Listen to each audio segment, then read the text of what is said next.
Oi, pessoal, sejam bem-vindos a mais um podcast aqui no canal. E hoje eu vou entrevistar o Ing, né? Então vou passar a palavra para iniciarem. Olá, pessoal. Então, antes do Henri começar a responder as perguntas, ele, invocando ao Pai, concederá uma bênção e logo em seguida procederá com uma dissertação que tem a ver com a realidade mística dele. E não esqueçam, depois que terminar a live, acessem os sites www.henricristo.org.br ou henricristo.net. Agora com vocês, Henri Cristo. Que a paz seja com todos. O Pai, eterno e inefável, Deus infalível, Criador do Universo, das culminâncias do teu reino, do trono do teu poder, do alto do qual teus olhos temíveis tudo descobrem, tudo veem. Abençoe teus filhos com saúde, luz e justiça, porque tua é toda glória para todo sempre, ó Pai. Agora, meus filhos, que ouvis falar de guerras, rumores de guerras, reino contra reino, nação contra nação, tempestades, terremotos, inundações, pestilências, fomes, conscientizai-vos. É apenas o princípio das dores que anunciei para anunciar no meu retorno. Eu sou emissário do Pai. Reconheço o vosso direito de pensar e dizer o que quiserdes, de que me respeiteis o direito e dever de esclarecer quem sou. Não escolhi ser Cristo, não posso vos obrigar a saber quem sou, mas isso não altera a minha realidade. Pensais que é fácil, obediente ao meu Pai, andar indumentário assim, os ignorantes zombando de mim? Ainda que os malignos condenaram Galileu, a Terra continuou gravitando em torno do Sol. O Sol brilha, e mesmo que todos duvidassem, ele não deixaria de ser Sol. Assim também, ainda que a maioria dos terráqueos não creiam que sou Cristo, continua sendo o mesmo que crucificaram. Não me é facultado abrir a cabeça do honesto com um serrote e introduzir-lhe um bilhetinho dizendo: acorda-te, ignorante, desperta-te, sou Henri Cristo, filho do homem. Bem-aventurados pobres de espírito, o reino do céu será deles. Bem-aventurados mansos, eles herdarão a terra. Bem-aventurados que choram, eles serão saciados. Bem-aventurados que têm fome e sede de justiça, eles são saciados. Bem-aventurados que são perseguidos por causa da justiça, o reino do céu será deles. Bem-aventurados sereis quando vos insultarem, quando vos perseguirem e quando disserem falsamente contra vós toda sorte do mal por minha causa. Alegrai-vos e exultai, pois é grande a vossa recompensa lá nos céus. Foi assim que perseguiram os profetas que vieram antes de vós. A vossa luz brilha aos olhos dos homens, e quando eles veem as vossas boas obras, eles reinem em glória ao vosso Pai que está nos céus. Não julgueis para não serdes julgados, porque da mesma forma com que julgardes, também vós sereis julgados. E com a medida com que tiverdes medido, também vós sereis medidos. Peça e se vos dará, busque e encontrareis, bate e abrir-se-vos-á, porque todo aquele que pede recebe, que busca encontra, que bate abrir-se-á. Tardas jamais são as dádivas celestes, haverá renovação na face da mãe terra, que tenham todos a minha paz.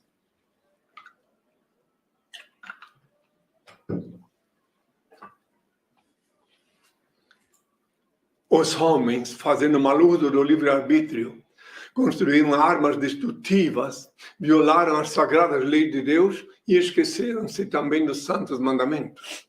Semearam desta forma, através de atos e pensamentos, catástrofes e terremotos que, acompanhado da hecatombe nuclear, culminará com o fim deste mundo caótico. Menos de 1 milhão de pessoas estarão vivas na Terra. Haverá muitos mutilados que suplicarão a morte e esta, a princípio, não lhes ouvirá. Deus, nosso Pai, único ser incriado, único eterno, único ser digno de adoração e veneração, onipresente, onisciente e onipotente, será glorificado durante os próximos 1000 anos. Não viverá um só ser humano na Terra que desconheça sua onipotência, onisciência e onipresença. Todos se submeterão a um processo de justa posição espiritual e permanecerão fiéis a Ele. Cumprindo-se o que eu disse há milênios, que chegará o dia em que haverá um só rebanho e um só pastor. Os eleitos e seus descendentes não quererão disputas políticas, territoriais nem religiosas. todos caminharão juntos, com o pensamento voltado a um só ideal. A fraternidade existirá efetivamente entre os homens, as prisões serão transformadas em escolas, a medicina transcenderá e encontrará a cura dos males que atormentam o corpo no espírito, porque após muito sofrimento e erro, a humanidade se conscientizará que todas as fraquezas e todas as enfermidades físicas têm sempre início na enfermidade da alma.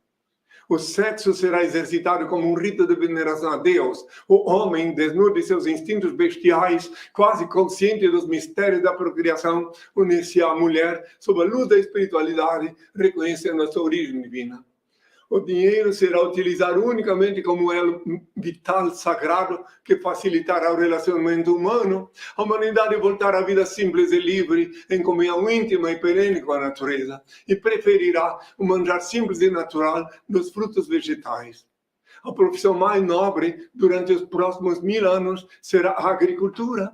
O homem buscará na mãe terra o pão místico para o banquete divino, com a mesma inocência que as crianças buscam no seio materno, o leite vital que lhes faculta o crescimento e a sobrevivência, ante o olhar dúlcido e aprovador do nosso Pai.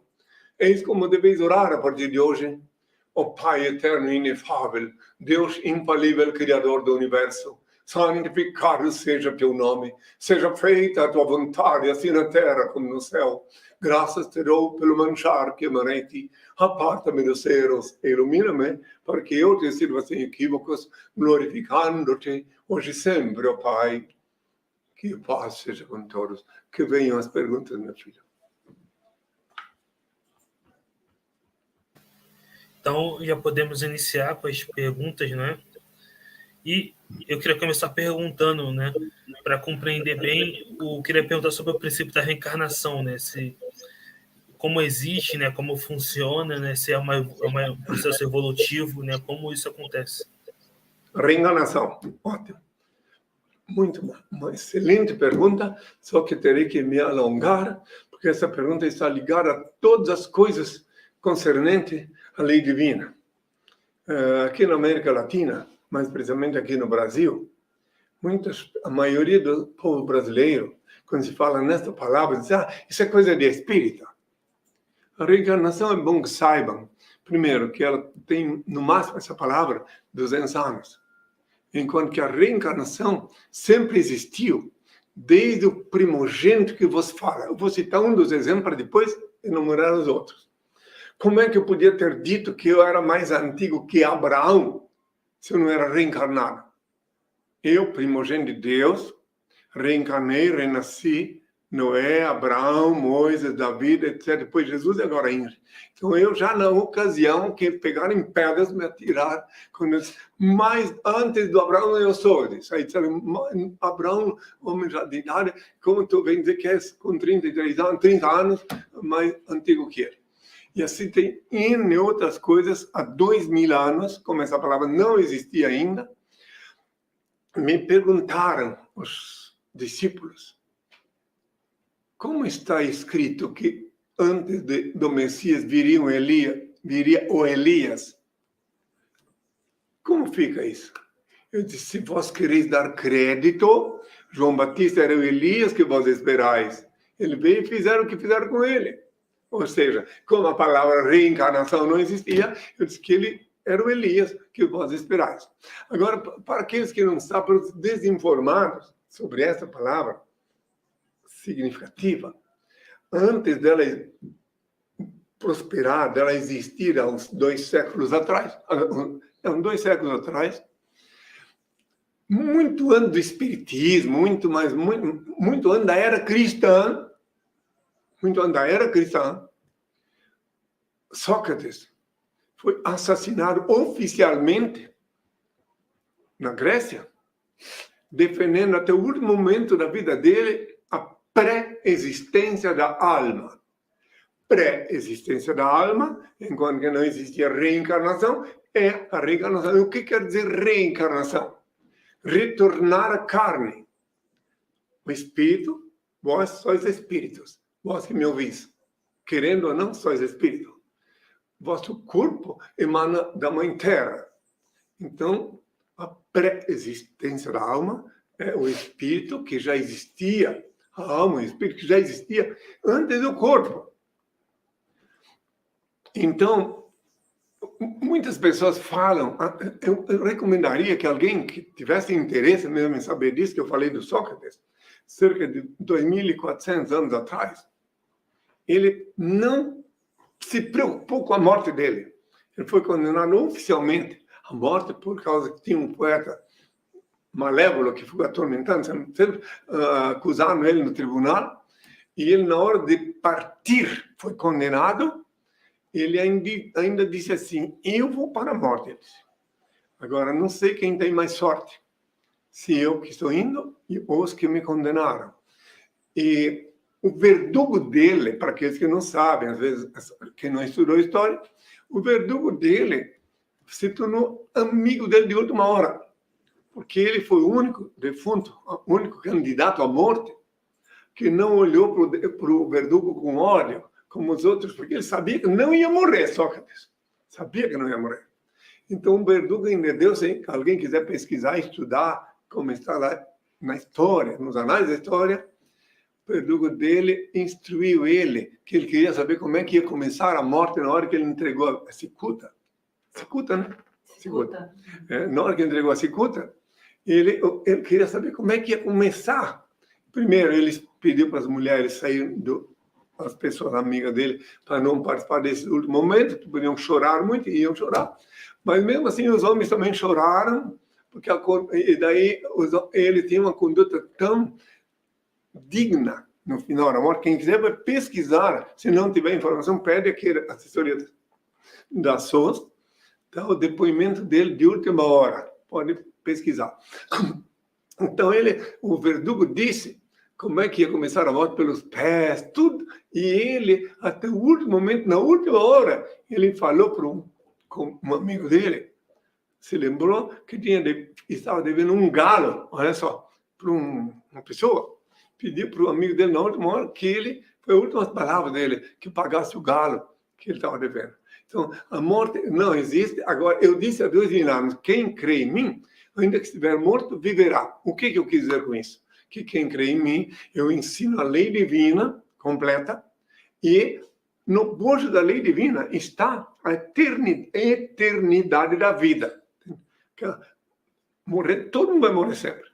A outra coisa, para aqueles que acham, ninguém se move sobre a terra, por isso eu sempre digo, na luz de meu Pai, Senhor e Deus que é em mim, eu continuo amando todas as criaturas que se movem sobre a terra, sem exceção. Obviamente, coerente com a eterna e divina lei da igualdade, que consiste tão somente em distribuir-se desigualmente a desiguais, na medida em que se desigualam. Essa lei eu expus há 2.000 anos, quando propus a parábola dos talentos, que sintetiza essa lei. Então, muito bem, essa é a realidade. E aqui na Terra, não se move para aqueles que pensam, não se move um ser aqui na Terra, nem um mosquito sem a vida que do Pai emana. Ninguém se move na Terra, ninguém mesmo, senão animado pelo sopro divino. É bom que raciocinem, que pensem um pouco. E também para compreenderem que, por que eu disse que a morte não existe. Mas esse assunto, eu acho, se sobrou na tua mente alguma pergunta a fazer, faça, porque o assunto é tão vasto sobre isso também. Isso vai tão longe. Inclusive, até é bom que saibam por que João Batista foi degolado. Também tem a ver com a reencarnação. Por que ele foi degolado? Profeta de Deus, que me reconheceu. Por que ele foi degolado? Por 2 razões. Uma, porque ele havia perseguido e matado, assassinado na anterior encarnação, os sacerdotes daquela... Como era o nome dela, né? De Isabel. E aí, ele, quando se... com outro nome, óbvio. Elias. E daí depois, ele teve que reencarnar, né? Elias, por isso que ele não está escrito que anda um Messias te vir o Elias, pois é, ele era o Elias reencarnado, renascido. Quem quiser estudar, parar de ficar apenas dizendo uma abobrinha, vai estudar metafísica. O que quer dizer metafísica, né? Além do físico, meus filhos, para quem não sabe, vai estudar biologia, antropologia, E daí vai montar, história principalmente, vai montar um quebra-cabeça que ninguém pode refutar, então. É bom que saibam tudo isso. Quem quiser me ouvir, ouve. Quem quiser compreender, compreenda. Eu não quero que ninguém, não obrigo ninguém a crer em mim. Só que eu estou aqui cumprindo a missão difícil de falar a verdade. Bom, dando oportunidade a outras perguntas, que tenham todos da minha paz. Excelente. E tem uma pergunta aqui do público que tem a ver com isso, né? A Fabiana, ela perguntou aqui, a Fabiana Marques. Olá, boa tarde. Quem veio a este mundo como mulher, quando desencarnar e voltar à Terra novamente, voltará como mulher? Né? Ela perguntou isso.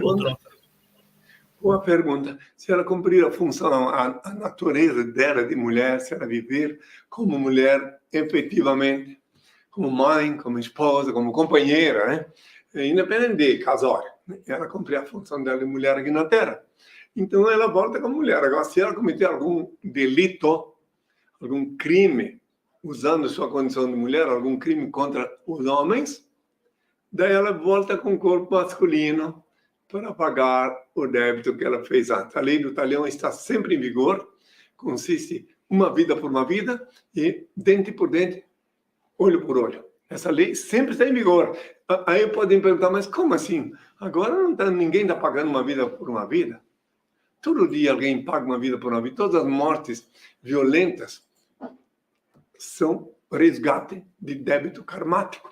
Senão uma pessoa que já pensou, se não houvesse a justiça divina, o indivíduo mata 100 pessoas e depois leva só um tiro na cabeça. Pronto. Acabou. Não, eu tenho que voltar aqui 99 vezes para pagar cada vida que ele ceifou, e às vezes ela tem um chefe de família bem comportado. Aí, uma bala perdida ou um acidente, toda e qualquer morte violenta tem a ver com resgate de dívidas karmáticas. Espero que compreendeu. Se for alguma coisa ficou para responder, não? Então, pode ficar à vontade. Outra pessoa do público aqui, a Samara, ela falou sobre vegetarianismo e veganismo, né? Aí por isso que eu queria perguntar para você, o que você pensa sobre vegetarianismo e veganismo? Né? Bom, a rigor, etimologicamente, são uma só palavra. A rigor, etimologicamente. Só que aqui na dimensão terrestre, desdobraram entre veganismo, que é o vegano que não come nada, que não vem nada que não seja vegetal, ou seja, não come peixe, não come... Tem uns... Bom, isso vai muito longe, mas vamos lá, então direto. E tem o vegetariano, que come, sim, que se alimenta assim, de peixe, como eu me alimentei de peixe, né? E hoje em dia está difícil comer peixe, né? Porque vem poluído do mar, enfim. Então, vegetarianismo é vegano. Veganismo é a pessoa que não come nada que não seja vegano, né? Ele não usa nada de componente animal. Isso, nem remédios que foram compostos por animais em laboratório. Exatamente, nem remédio que composto em laboratório. Então aí é um direito de cada um. Usaram animais. É direito de cada um até morrer por não querer tomar um remédio, às vezes, que podia servir-lhe para manter a vida. Isso é um direito sagrado de qualquer um, de optar. Eu continuo na minha condição de vegetariano. E por quê? Que eu ainda, minuto de peixe, difícil comer peixe uma vez, 2 por semana, porque ele já vem do mar também, que está poluído. E não tem espírito. Mas é porque o peixe não tem espírito, entende? Então, ele não tem espírito. Peixe é animado por uma energia hídrica. Então, por isso que eu sei que o peixe, ele não é igual aos outros seres que vivem sobre a terra. Ele é diferente, inclusive para aqueles que não sabem, na natureza, na lei divina. Os animais esses que vivem fora da terra e dentro da terra, aos olhos do Pai, de Deus, Criador, são animais sagrados. Eles vivem fora e aqui dentro para mostrar a origem de todos nós. Todos nós, gostem ou não, nosso corpo é 70% água e mais ou menos, e o restante argila. Por isso que o Pai disse nos primórdios da criação, tu és pó, do pó for tomado ao pó retornarás. Então, quer dizer, se eu retorno ao pó, não falou da água. Por quê? Porque a água automaticamente vai sair do meu corpo quando meu sangue coagular. Tá? Agora, recordei de uma coisa que eu deveria ter falado na anterior pergunta, e como os ouvintes devem ser os mesmos, então vamos lá. Me olvidei de dizer na primeira pergunta que há 2000 anos, falando de espírito, de corpo, de alma e espírito, há 2000 anos, para aqueles que dizem que eu fui para o céu de carne e osso, aqueles que obstinados usam a Bíblia como desodorante, não prestam atenção no que está na Bíblia. Na última hora, na hora da crucificação, o que eu disse? Pai, me abandonastes, em tuas mãos entrego o meu espírito, não te entrego o meu corpo, porque eu sabia que o meu corpo vai sempre para onde era. Tu és pó, se fosse mais, a pó retornarás. Então, em tuas mãos entrego o meu espírito, eu disse. Então, só porque eu esqueci de falar. Então, portanto, aqueles que seguem o primeiro falso profeta da era cristã, falso profeta confesso, que ele mesmo confessou que é falso, em Romanos 3, versículo 7, eles estão todos enganados, porque eles acreditam que eu fui de carne e osso para o céu. E o falso profeta, o primeiro falso profeta, o Paulo, ele confessou em Romanos 3, versículo 7, ele disse, se eu com as minhas mentiras eu enalteço a Deus, por que me julgais pecadores? Agora, a pergunta que eu jogo no ar aí, para quem quiser responder no seu fórum íntimo, depois de uma pessoa que confessa que é mentiroso, tu ainda vai dar crédito para ela? Só se tu for otário, só bobo. Senão, ele já confessou que é mentiroso. Então, eu vou agora optar por me ajoelhar diante de Deus e pedir ele me inspirar para eu entender a lei dele sem depender desse farsante. Essa é a realidade que os verdadeiros, os autênticos filhos de Deus fazem. Outra coisa, ele também insistiu que fossem para a igreja, que vão para a igreja. E eu, em Cristo, quando me chamaram Jesus, eu disse assim, tu, quando orares, entra no teu quarto, fecha a porta, ora ao teu Pai Celeste, em segredo ele vê o que se passa e te abençoa. Eu não mandei ninguém ir à igreja. Isso é uma coisa que...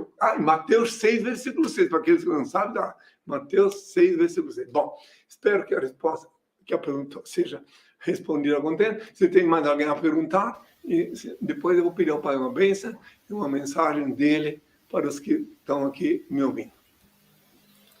Aproveitando essa explicação sobre os animais, né? Eu queria perguntar, os animais eles também sofrem...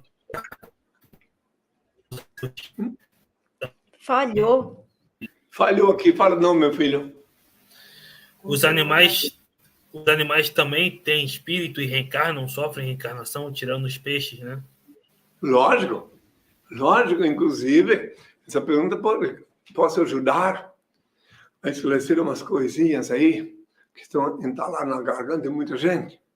Porque existe, notem bem que tem muita gente, muitos fariseus, evangélicos, que eles não sabem que o Senhor derramou o Espírito dele sobre a terra, animou todos os seres que se movem sobre a terra, todos. Então, prestar muita atenção na história de Darwin,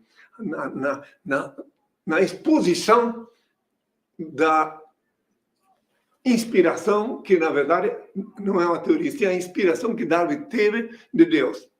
Mas ele, depois de Anaximandro, que há mais de 2000 anos, também explicou a origem de todos os animais, dos animais e dos humanos, de onde é que vieram.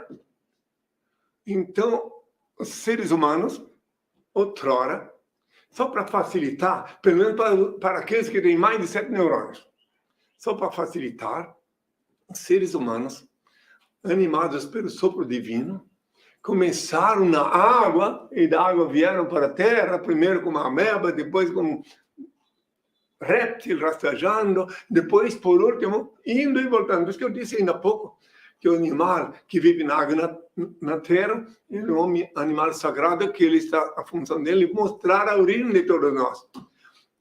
Então, daí, dizem que não, porque Deus fez o homem na hora, que eu disse sempre, repito sempre de novo, que veio primeiro como ameba, depois como réptil, depois como o primeiro macaco que veio sem rabo e caminhou ereto, e por último, o primogênito que vos fala. Então, que virou bilhões de anos. Então, bilhões de anos. Aí vamos lá para o Gênesis. Gênesis, que está previsto lá, que em 6 dias Deus criou o universo, a Terra. Prestar muita atenção, vou passar uma informação importantíssima para quem raciocina. Em 6 dias Deus criou o céu, a Terra, as estrelas, os planetas, enfim, tudo. E no 7º dia descansou. Todavia, para os que são fanáticos e não sabem, eu explico, esclareço, que naqueles tempos e até hoje, lá no infinito, onde o Pai reina absoluto, o tempo não conta. Então aí dá a faculdade àqueles que raciocinam de saber que esses 6 dias são 6 dias simbólicos. Porque podem ser 6 trilhões de anos. Incalculável, lá no infinito, onde ele reina absoluto, onde veio todas as leis que ele estabeleceu na Terra, o tempo não conta. Então, aqueles que têm um mínimo conhecimento científico também sabem que lá em cima ninguém pode subir de carne e osso. Uma mentira atrás. O próprio Paulo, o primeiro falso profeta era cristão, confessou que se Cristo não foi para o céu de carne e osso, então a nossa fé é vã. Por quê? Porque ele sabia que não foi.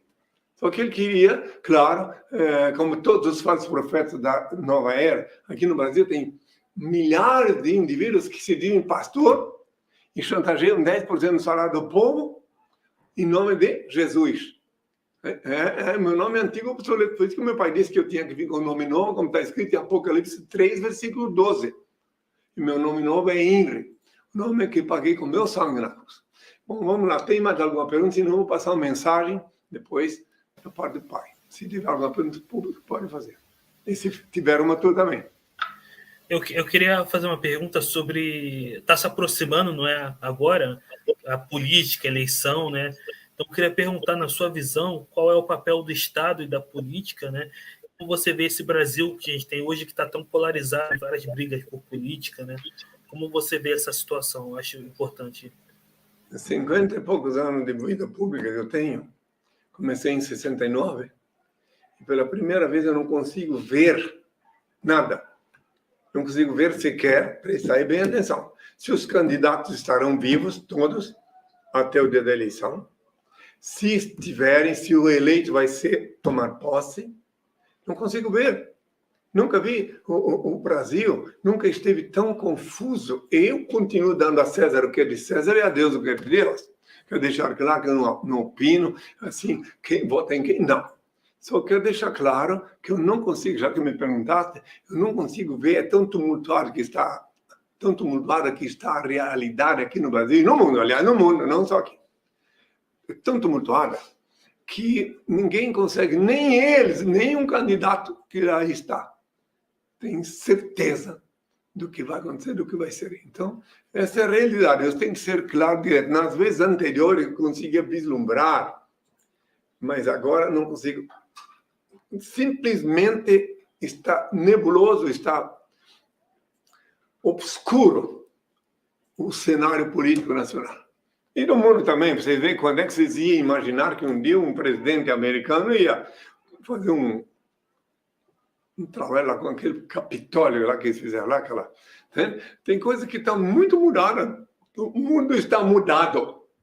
Conforme eu falei anteriormente sobre a proximidade da eclosão nuclear, quem raciocina e toma consciência que tem mais de 8 bilhões de habitantes na Terra, e não só 7 e pouco, que tem mais de 1,5 bilhão faminto, e não só 1 bilhão, que tem mais de 1,5 bilhão tomando água suja, vai logo compreender que está chegando uma hora que a Terra fica insustentável. As leis terrenais, tudo de cabeça para baixo. Aqui no Brasil mesmo criaram leis que a mãe não pode dar um tapinha na bunda do filho e vai presa. A Bíblia, que muitos usam como desodorante, e eu sempre continuo dizendo que é um livro de letras mortas, repleto de fábulas, lendas, parábolas, metáforas e até charadas, que só com a anuência do Altíssimo alguém pode compreender. E lá na Bíblia está escrito da varinha da disciplina, que espanca a loucura que o maligno fez no coração do menino, da criança. E até isso conseguiram leis aqui proibindo, quer dizer, as mães não podem mais disciplinar os filhos, não podem. Entende? E daí como é que eles crescem? Eu conheço N pessoas que descem da varinha na bunda, do tapa que levou da mamãe, quem tem que disciplinar é a mãe, é a mulher, não o homem. O homem pode servir de advertência, mas a mulher que carregou em seu peito, seu corpo, a criança, ela é diferente do que eu, mesmo nos tempos atuais. Ela que teria a obrigação, se não fosse que os legisladores criaram leis esdrúxulas. Eu posso falar, eu fui expulso do Congresso Nacional aqui em 97, porque eu falei coisas que eles não gostaram. Eu, por exemplo, falei que voto obrigatório não é a democracia, que na democracia o povo decide se vai votar ou não. E aqui o voto tem que pagar se não for. Quer dizer, tudo assim. Eu não preciso votar. Na altura do meu pai, a partir dos 70 anos não preciso votar. Eu estou dizendo que o povo é obrigado a ir como se fosse gado num caminhão, num ano cheio de gente, para votar sem saber em quem. Essa é a realidade contemporânea. Não tem como esconder. É a verdade. Então, por isso eu digo, né? Na minha opinião, já fiz uma vez um movimento lá na frente do Congresso, dizendo que o voto obrigatório não é democracia. Democracia é o povo no poder. Se o povo tem que ir na marra, votar sem ter um candidato, você tem que sair da sua casa. Dizer, bom, esse aqui, é nele que eu vou votar. Esse eu confio nele. Mas não, você tem que ir lá e vota em branco. Né? Então, tu vai sair da tua casa, porque senão tem que pagar multa. Né? Já que falasse em política, é isso. Agora eu vou fechar nosso encontro, pedir ao pai a bênção. Tem, acho que mais perguntas. Hã? Deve ter, sim, mais perguntas. Tem mais alguma pergunta aí no topo? A gente pode fazer uma última pergunta aqui, que é do público. Uma última pergunta para encerrar. O Leonardo pergunta aqui. Henri, o que você acha do comunismo e socialismo? A gente poderia colocar também o capitalismo. Né? O que você acha desses Perfeita pergunta. Perfeita pergunta. Se alguém quiser compreender, o socialismo é comunista ou não? Capitalismo. Socialismo e capitalismo. Né? Socialismo, há 2000 anos, eu falei sobre esse assunto, só que numa linguagem que nem todos puderam compreender. Eu falei, há 2000 anos, os pobres tereis sempre convosco, a mim não me tereis, falei. Então, em falando de socialismo e capitalismo, o capitalismo, quando está naquele patamar que eles não querem mais nem saber quem come e quem não come, obviamente que é cruel. Obviamente, mas tem um senhor da vida e do destino para julgar todos. Agora, quanto ao socialismo, que segundo me consta, segundo eu vi, segundo a literatura, etc., segundo eu vejo no socialismo, quer dizer que tu, por exemplo, tu nunca trabalhasse, tu não faz nada, não trabalha, depois tu tem direito de usar, sim, a casa daquele que com seu suor do rosto trabalhou bastante para ter. É mais ou menos isso que querem apregoar. É bom que saibam que quem fez a maior matéria sobre isso, quem iniciou a literatura sobre isso, era um gigolô. Um gigolô que não trabalhava, que fez iniciou, teve tempo para escrever. Karl Marx é um gigolô. Casou com a madame, ele tinha liberdade de fazer o que ele quiser, tinha que ocupar o ócio, né? Então, eu não sou nem do lado nem do outro. Para aqueles que me ouvem e quiserem compreender melhor minha condição, para dizer, então ele é a favor do capitalismo. Não. Eu fui criado por um casal de operários, só para entender, que eu tenho autoridade para falar. E que eu, com latas de 20 litros cada mão, carregava água para a mãe que me criou lavar roupa, porque o poço da nossa casa lá não tinha suficiente água. Eu tinha que pagar o aluguel com lavação, porque o marido dela, que foi meu genitor, ele caiu num tanque de química, quando ele trabalhava num curtume. E o INSS da época não quis saber disso. Né? Então ela tinha que carregar essa manga, lavar roupa, só para vocês não pensarem que eu não sou desse mundo, eu sou igual a 2000 anos. Não quero nada, nunca vou possuir bens materiais, só para compreender. Nunca. Aqui a casa dos assustos, a casa do Senhor, quem conhece o estatuto sabe que está lá escrito, que é a casa do Senhor. Aqui eu não peço esmola para ninguém, porque eu não sou mendigo, não vendo sacramento para ninguém, porque eu não sou falso, quem vende sacramento é falso, que sacramento só quem pode dar é Deus, e não se pode vender as coisas de Deus. Muito bem, então só para concluir, respondendo essa tua pergunta, que aliás, então eu queria deixar bem claro que é tudo uma farsa. Depois da hecatombe nuclear, os seres humanos, conforme eu falei ainda há pouco, vão se unir, se irmanar, lutar pela sobrevivência, e não vão mais ficar um com ódio de outro. Entende isso? Ódio. O ódio que está nascendo dessas ideologias inventadas no fundo de quintal. Eu dormi em favela, aí no Rio de Janeiro, na favela, ali na favela do São Cristóvão. Eu dormi na favela lá na Bahia, e ao mesmo tempo ali no Rio de Janeiro morei no Hotel Copacabana Palace, morei no Hotel Nacional, isso na minha juventude. Mas tudo na minha condição de profeta, antes de saber quem sou. Aí depois, só para compreender que eu entendo, meu pai mandou estudar sociologia com cobaias vivas, meu pai mandou. Ele disse que eu não podia saber de sociologia só em letras, em livros, como a maioria dos acadêmicos, os janotinhas usam. Eu sou sociólogo. Sociólogo de quê? Tudo só em livro, tem coisa na prática. Você tem que saber o que é, por exemplo, um cárcere, uma pessoa que está dentro do cárcere. No Rio de Janeiro, eu fui detido uma vez lá no Botafogo, e o doutor Fontinelli, depois de horas me interrogando, ele disse, então se tu é assim, vai abençoar meus presos. Aí eu fui lá ver, parecia tudo bicho pendurado nas grades, assim. Eu olhei para ele e pedi ao pai que me indicasse. Mas só para ter uma ideia, então tem que estudar, tem que conhecer tudo isso aí para dizer eu sou sociólogo. E não aderir a nenhum lado. Confiar em Deus. Eu confio que Deus faz justiça na terra. Eu confio plenamente e vou sempre ensinar os filhos de Deus, os verdadeiros cristãos, os cristãos genuínos, não irão à igreja. Eles vão rezar no quarto, a porta fechada, como eu falei há 2000 anos. Mateus 6, versículo 6. Tu, quando orares, entra no teu quarto, fechada a porta, ora teu Pai Celeste, em segredo vê o que se passa e te abençoe. Por conta disso que eu falei há 2000 anos, fui muito odiado, porque os donos de cabresto não suportaram essa minha fala, porque acabou a alegria de vender vaca, boi, porque um indivíduo que tinha uma dívida levava uma vaca, um boi, mas se não tinha onde comprar, não dá, como é que vão levar 1000 vacas para matar num dia só na sinagoga?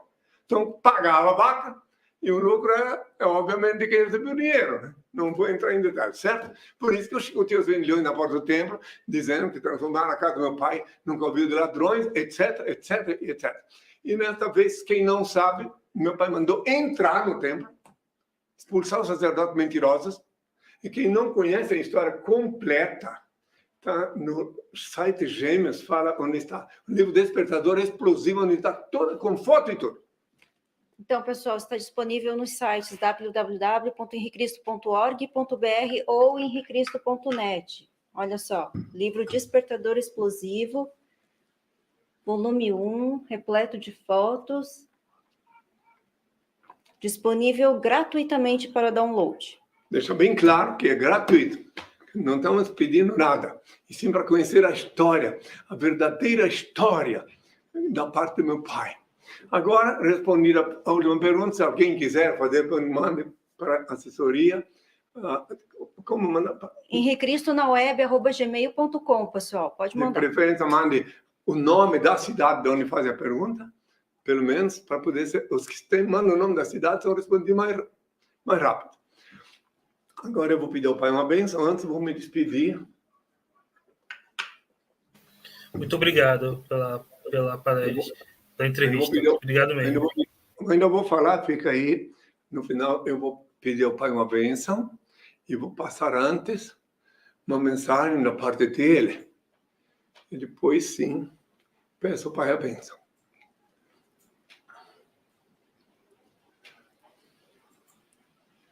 Quando, nas horas de íntimo desgosto, o desalento te invadir a alma e as lágrimas se aflorarem nos olhos, busca-me.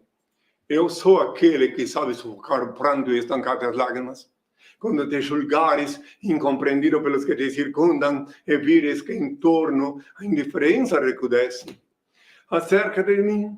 Eu sou a luz sob cujos raios se aclaram a pureza de tuas intenções e a nobreza dos teus sentimentos. Quando se te extinguir o ânimo para arrastar as vicissitudes da vida e te achares na iminência de desfalecer, chama-me. Eu dou a força capaz de remover as pedras dos caminhos e sobrepor-te às adversidades do mundo.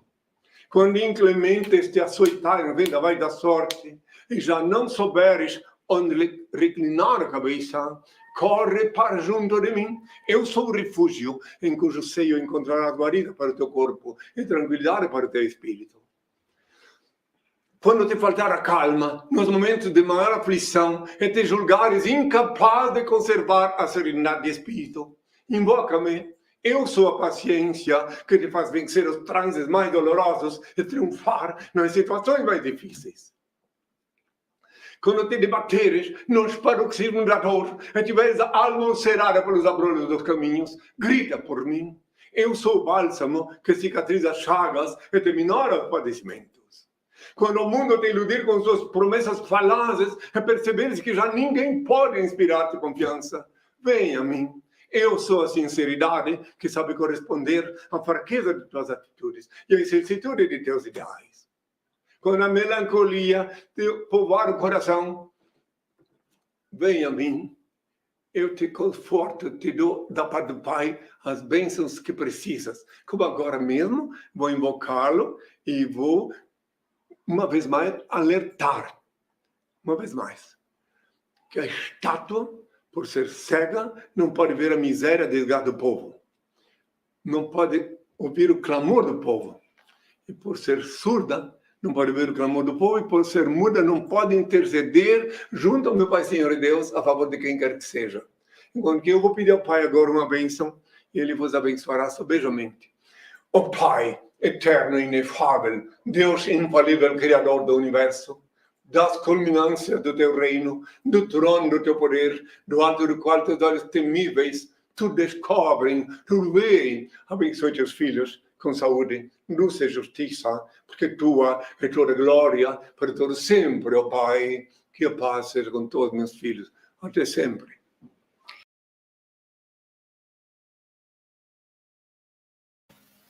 Então, pessoal, é isso. Até uma próxima.